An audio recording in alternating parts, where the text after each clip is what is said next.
നമുക്കിന്ന് കുറച്ച് വലിയ മത്തി കിട്ടിയിട്ടുണ്ട്. ഇത് കണ്ടോ, നിറച്ച് പനിഞ്ഞിലുള്ള മത്തിയാണ്. പനിഞ്ഞിൽ നമുക്ക് പീര വയ്ക്കാം. അതിനായിട്ട് ക്ലീൻ ചെയ്തെടുത്തിട്ടുണ്ട്. ദേ മത്തി ഇവിടെ ഇരിപ്പുണ്ട്. ഇതിലേക്ക് കുറച്ച് തേങ്ങായും മഞ്ഞൾപ്പൊടിയും ചുവന്നുള്ളിയും പച്ചമുളകും ഇഞ്ചി എടുത്ത് വെച്ചിട്ടുണ്ട്. കുറച്ച് കുടംപുളി കീറി വെള്ളത്തിലിട്ട് വെച്ചിട്ടുണ്ട്.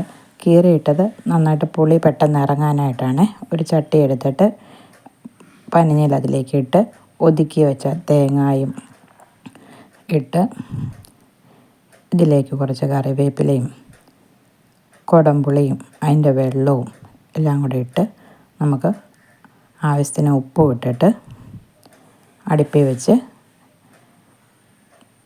ഇളക്കിയിട്ട് പറ്റിച്ചെടുക്കാം. ഇനി ഇതൊന്ന് പറ്റി വരട്ടെ. ഇത് ഇപ്പം നന്നായിട്ട് പറ്റി വന്നിട്ടുണ്ട്. ഇതിലേക്ക് കുറച്ച് പച്ച വെളിച്ചെണ്ണ കൂടി ഒഴിച്ചിട്ട് തീ നിർത്തിയിട്ട് നമുക്കൊന്ന് മൂടി വയ്ക്കാം. അങ്ങനെ പനിഞ്ഞിൽപ്പീര റെഡി.